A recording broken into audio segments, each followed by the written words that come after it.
네, 저희는 이제 두 번째 이슈로 한번 넘어가 보겠습니다. 여러분 보시면서요, 구독과 좋아요, 알림 꼭 부탁드리고 많은 응원 부탁드리겠습니다. 자, 이제 이재명의 운명의 날이 하루하루가 다가오고 있습니다. 아마 요즘 잠을 못 잘 것 같아요.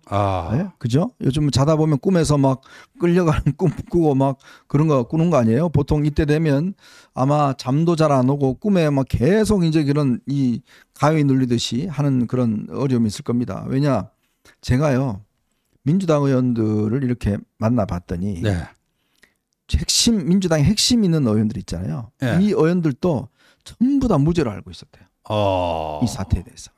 선거법 위반에 대해서 다 무죄로 알고 있었대요. 근데 그게 이재명 대표 핵심 측근 이 율사들 조직에서 이거 무죄다. 이렇게 이야기가 판단해서 퍼뜨렸다는 거예요. 그 누구도 이게 유죄 날지 몰랐대요. 그러니까 이게 보면 정말 확증 편향입니다. 확증 편향이죠. 네. 그러다가 그러니까 이제 이재명 대표도 본인도 무죄인 줄 알고 위중교사 문제만 집중을 한 거예요. 근데 보니까 여기서부터 그냥 징역 1년이 나와버렸잖아요. 자, 그런 상황이 되다 보니 지금이 빼도 박도 못합니다. 이게 벌금이 한 500만 원 정도 나오면 2심에서 어떻게 하든지 뭔가 해서 이제 80만 원을 깎아낼 수가 있는데, 징역형이 나와버리면 이게 2심에서 벌금형으로 내려가기가 정말 어렵습니다. 그리고 이번 판사가요, 판결문을 보니까 한 판사가 정말 절묘하게 썼어요. 딱 김문기 씨를 모른다는 거는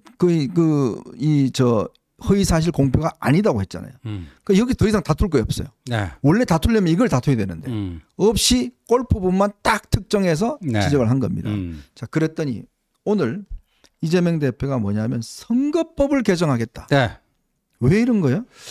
선거법을요, 보니까 이제 우리나라 선거법이 너무 제약 요인이 많다. 네. 선거운동을 지나치게 제약한다. 그래서 금권선거 뭐 이런 거를 막는 데는 선거법이 필요하지만 이게 말을 하는 거 있잖아요. 네. 그 선거운동 과정에서 진짜 목이 다 쉬잖아요, 후보들은. 그러니까 말을 많이 하게 되는데 거기에 대한 규제가 너무 지나친 거 아니냐. 따라서 개정이 불가피하다.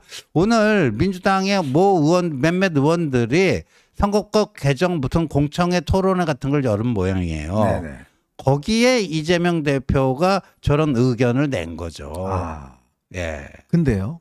이게 보니까 법이 일단 개정이 되면 법이 개정이 되면 재판 받고 있는 사람이 있잖아요. 그러니까 재판 받고 있는 사람이 박성수 변호사가 그 이야기를 하던데, 이게 법이 개정이 되면 이재명이 이번에 유죄받은 부분이 있지 않습니까? 허위사실 공표와 관련된 거, 그다음 벌금 100만 원 이상이면 저게 되게 돼 있잖아요. 그렇죠. 그걸 바꾼다 이렇게 되면 2심에서 구법이 적용이 안 된다는 거예요.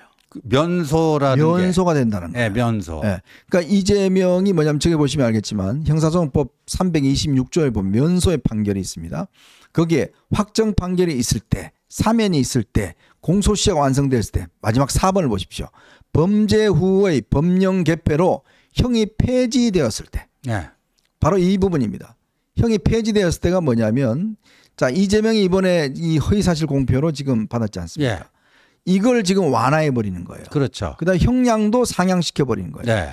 그다음에 이제 당선무의 445 환수 부분도 이걸 풀어 버리는 거죠. 그렇죠. 그렇게 되면 이재명이 항소심 가면 이걸 법을 통과시키면 적용을 안 받고 살아날 수 있다는 거예요. 바로 그겁니다. 그 꼼수 때문에 하는 거예요. 저 꼼수예요, 꼼수.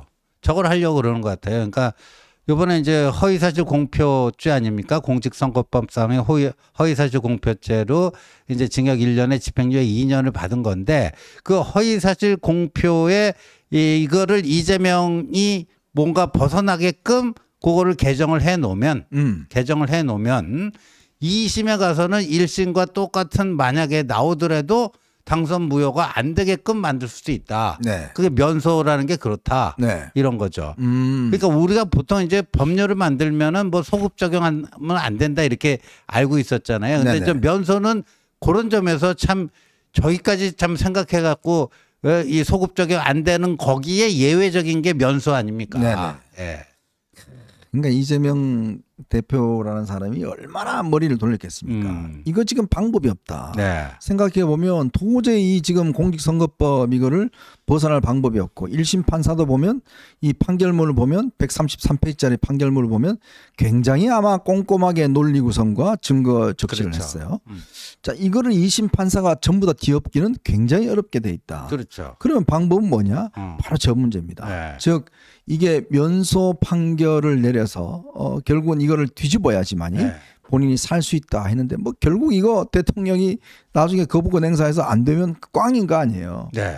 근데도 불구하고 지금 이 살 수 있는 유일한 방법이니까 이걸 지금 제기를 해서 선거법 개정. 이거 아마 이제 개정하면서 그동안 했던 지구당 부활이는 여기 같이 합하겠죠. 그렇죠. 네. 아마 이제 이재명은 그럴 수도 있죠. 한동훈 대표가 지구당 부활, 정당법 개정, 네. 뭐 이런 게 또 관심사다 보니까 그거 합시다 하면서 요것도 좀 바꿉시다 해가지고 네. 끼워넣기. 우리 해가지고. 김영철님이 아주 좋은 의견 주셨네요. 뭐죠? 이재명 처벌 금지법. 아예 차라리 그걸 만들어라. 그렇죠. 네. 네. 이재명 처벌 금지법. 아주 좋은 아이디어인데요. 네. 네. 차라리 이재명 처벌 금지법을 만들어라. 저거야말로 이제 위인 설법이 되는 거죠. 특별법을 위인 만드는 설법. 거죠. 네. 네. 저런 식으로 해갖고 면소라고 하는 그 꼼수를 써가지고 저를 벗어나려고 하면 저거야말로 위인 설법이죠. 자, 그럼 장난칩니까 지금? 자, 그러다 보니까요. 지금 민주당이 이제 그냥 하고 지금 뭐 한풀이를 하고 있는 것 같습니다. 그래서 오늘은요. 지금 검사 탄핵을 또 추진하겠다는 겁니다. 지난번에 4명의 검사에 대한 탄핵안을 추진하다가 결국 못했잖아요. 네. 이번에는 이창수 중앙지검장하고 지난번에 했던 4명 플러스 3명 7명을 지금 또 탄핵하겠다는 거예요. 이거를 28일 날 본회의 때 통과시키겠다는 겁니다. 근데 엊그저께까지만 해도 그렇게 되면 여론이 너무 안 좋아진다 해서 이거는 조금 유예하는 것처럼 하더니 또 이렇게 바뀌었나 보죠? 네, 여론이고 나발이고 지금 이 분노감을 이 지금 위기감을 표현할 방법. 그렇다고 판사를 지금 탄핵하기에는 엄청난 지금 이 정책 부담이 있잖아요. 야, 이 판사가 그러니까 지금 판사들 다 탄핵하는 거 아니야? 지금 부담이 있으니까 에이씨 검사들 이것들 그냥 아예 그냥 다 손발을 묶어. 특히 이창수 중앙지검장 같은 경우는 지금 수사의 핵심이지 않습니까? 그렇죠. 이 사람 발을 묶어버리겠다는 거예요. 지금 왜냐하면 헌법재판소가 지금 6명밖에 안 됩니다. 그러니까 지금 뭐 다 몰려 있잖아요. 이진숙 방통위원장을 비롯해서. 그러니까 한 6개월 정도는 지금 업무를 못할 수가 있잖아요. 그러니 이걸 이제 헌법재판소에다가 그냥 던져놓고 업무를 정지시키면 지금 되겠다는데 근데 이게 다 버스가 지나갔습니다. 이미 왜냐하면 이 5개 사건에 대한 기소가 다 이루어져 버렸잖아요. 그렇죠. 이제 방법은 법원 판사들을 갖다가 업무 정지시킬 밖에 없어요. 그렇죠. 그러려면 우파 판사들 다 찾아내 갖고 아니면 좀 중도적인 판사 찾아내서 이 사람들 다 탄핵해 버리면 돼요. 3,000명 저 판사들 전부 다 탄핵하든지. 성분 분석해 갖고. 네.